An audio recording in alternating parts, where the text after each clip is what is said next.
Hey, it's Dan from Rambling Ambition, and I come to you from the top of our Sprinter van. One of the projects we wanted to tackle was to put a roof rack. This did not come with the factory roof rack on there, so we're going to make our own out of unistrut. You can buy it at any Home Depot, Lowe's, big box store. It's super strong. It comes electro galvanized, so I'm not really worried about rust. But we did paint it black, so it matches. We have plans to put 600 watts of solar up here and maybe a storage box. So it just depends on, we got a lot of real estate up here. So if this is something you're interested in, please stick around for the video.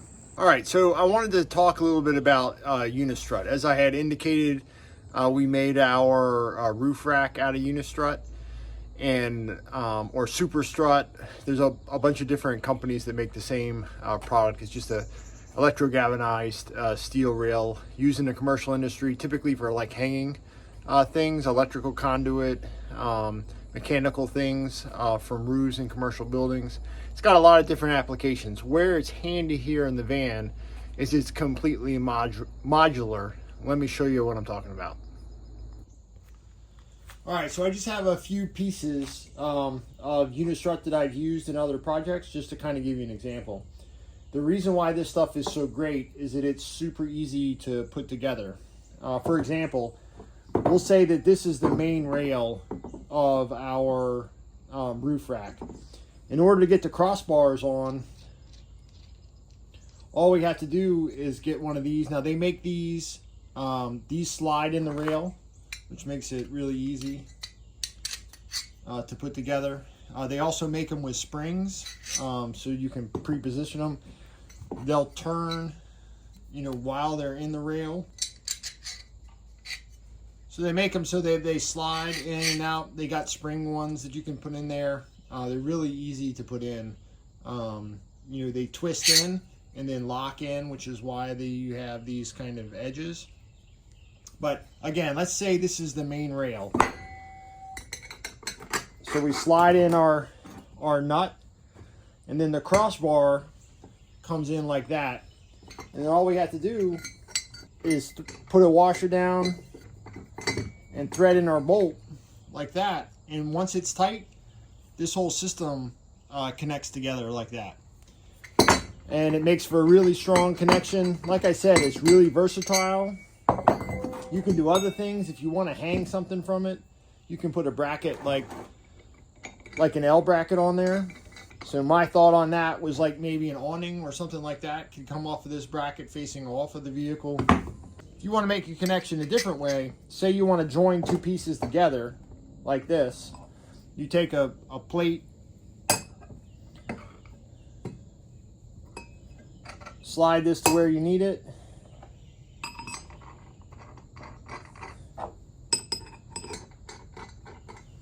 and now you've made a joint that's really strong.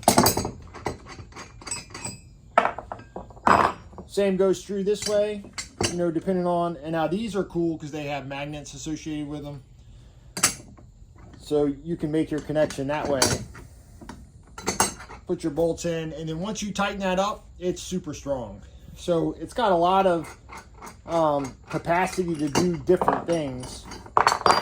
And the best part about it is you can get all of this stuff at your local big box store. Lowe's, Home Depot, they all sell superstrut or unistrut in all of the parts because it's just so widely used. So if you need to add something, or you need to fix something, or you want to change something and you're in a different part of the country than your home, go to the closest hardware store and you'll most likely be able to find this stuff. So it really makes it nice, and for me, it's simple. I love the accessibility, and I think it's going to work out really good for us. So some of you might be wondering how we're going to get the solar panels on. So the main rail looks like this. The cross braces come across like this. And all we did was we took a Z bracket for a solar panel, drilled out the holes a little bit, put your nuts in,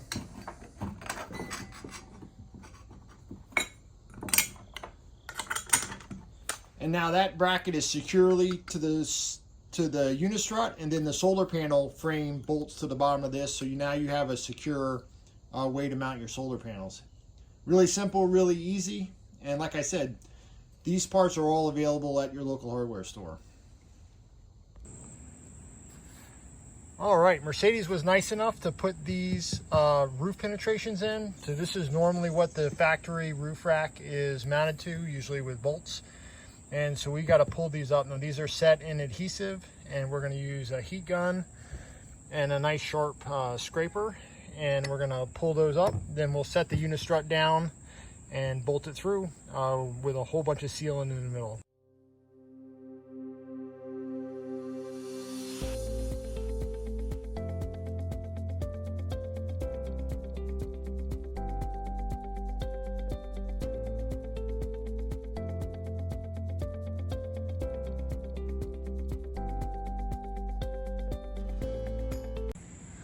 All right, so we got those came off pretty easy. I think my scraper was probably a bit too wide, so 1/2 inch would probably be perfect.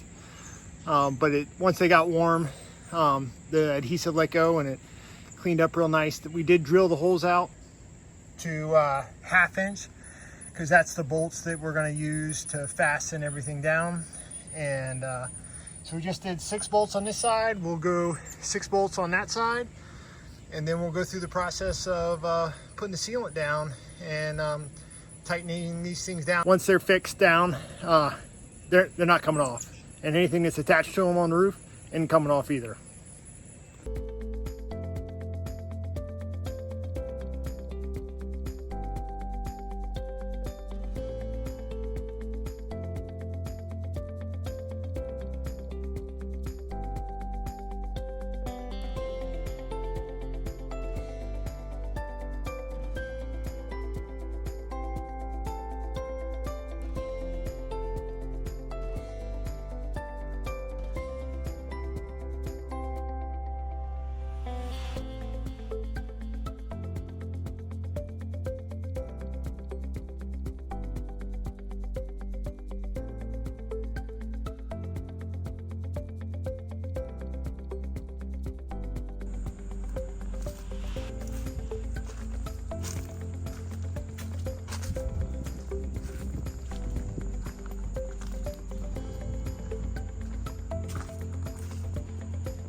This is the final product. The spacing between this rail and that rail is perfectly spaced for the solar panels that we have. So there are 3 200-watt solar panels that'll fit 1, 2, and 3. And then you see that silver piece in the back, that's for the rear facing scene lights, if you will. And we're going to be installing a box for all of the wires. So basically a big box that'll serve as a wire gland for all of the wires from the solar panels, from the lights, and everything else to drop into the top of the van in a weatherproof thing. So pretty happy with how it all kind of worked out, and pretty simple, easy to put together. As you kind of saw why the unistrut is such an easy system to use. So it should work out pretty good. So we'll put the solar panels on much later on in the build, but everything's pretty much set how it is right now. And we do have space up front. We lucked out, and the bar spacing for each one of the solar panels actually fits perfectly where the max fan comes. I mean, you can't get any closer than that.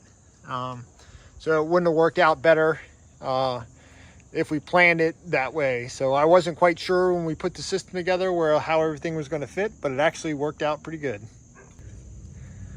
The rear section was the same way. So we got good spacing there and good spacing there. And then we got holes to mount the rear scene lights as well. This aluminum piece was a holdover from the door that was in the Amazon side. So it all works out pretty good. Everything's got its place. So I hope you guys got something from the video. This is Dan from Rambling Ambition, and we'll see you next time.